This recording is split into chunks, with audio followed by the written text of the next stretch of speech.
Welcome back to part 2 of the Think and Grow Rich summary series. In part 1, we talked about desire, faith, and auto-suggestion.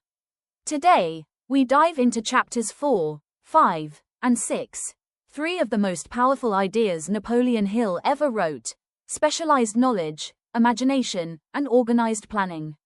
These chapters are the engine of success, the part where your ideas turn into action and action turns into results. Let's begin. Chapter 4. Specialized knowledge. Napoleon Hill separates knowledge into 2 types: general knowledge, what you learn from school, news, random facts. Specialized knowledge, the laser-sharp knowledge you need to achieve your specific goal. Hill's message is simple: general knowledge won't make you rich. Specialized knowledge will. Why? Because success requires focus, not randomness. Hill says, you can't accumulate money without specialized knowledge of the kind needed for your own purpose. This means, if you want to be a chef, right pointing arrow, learn cooking deeply. If you want to be a designer, right pointing arrow, master design. If you want to start a business, right pointing arrow, understand that industry. If you want wealth, right pointing arrow, study finance, negotiation, decision making. But here's the twist: you don't have to possess all the knowledge yourself. You can build a team. Hill calls this a mastermind alliance, surrounding yourself with people who know what you don't. Your job is not to know everything. Your job is to organize knowledge and apply it. At the end of this chapter, Hill reminds us, knowledge is only potential power. It becomes power only when organized into definite action. Chapter 5. Imagination. Next comes one of the most magical chapters: imagination. Hill tells us, the imagination is literally the workshop where all plans are created. Everything begins with an idea, and ideas begin in your mind. Hill divides imagination into 2 types. 1.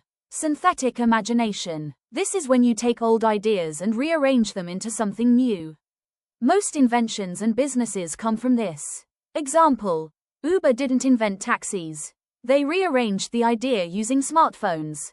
2. Creative imagination. This is your intuition, inspiration, the ideas that come out of nowhere. Hill believes this imagination connects with your deepest desires and even with the universe. Imagination is your mental factory, but it needs fuel, and the fuel is your desire. From chapter 2. Your desire, right pointing arrow, becomes a plan, right pointing arrow becomes action, right pointing arrow becomes reality. Hill's warning is powerful. If you don't use your imagination, it becomes weak. If you nurture it, it becomes your greatest asset. So ask yourself daily, what new combination of ideas can I create? What problem can I solve? What can I imagine that does not exist yet? Your imagination is the birthplace of your future. Chapter 6. Organized planning. This chapter is the longest, because Hill believed planning is the dividing line between dreamers and doers. He says, you must have plans. And if those plans fail, create new ones. Don't stop until you win. Step 1. Convert desire into action. Your desire from chapter 2 must now be turned into a practical plan. Hill says, no one can succeed alone.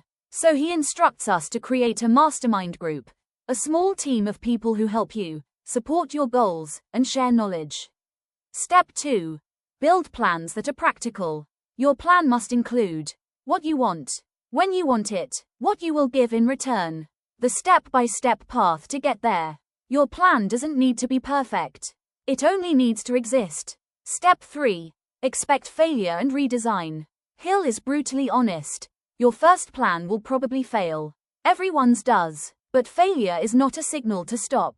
It is a signal to redesign. Successful people fail again and again, but they never fail the same way twice. Step 4. Leadership. Hill lists qualities of successful leaders: courage, self-control, a definite vision, fairness, a willingness to do more than paid for, a pleasing personality, mastery of detail, the ability to cooperate with others. He also lists the 10 major causes of leadership failure, including lack of discipline, fear of competition, inability to make decisions, lack of imagination, ego and pride. Hill's key message: you can't succeed without a plan. And you can't win with a plan you're unwilling to improve.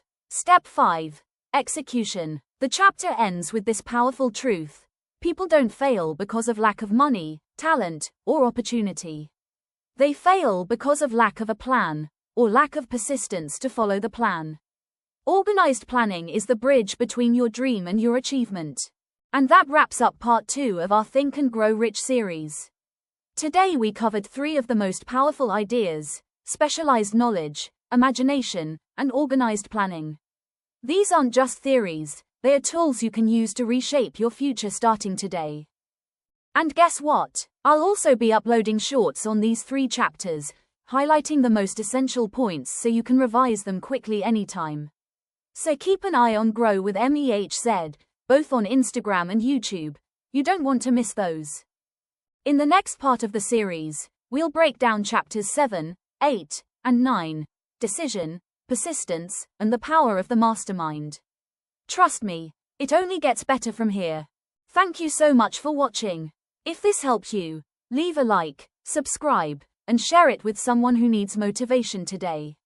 And always remember, your mind is your greatest asset. Use it to build the life you dream of.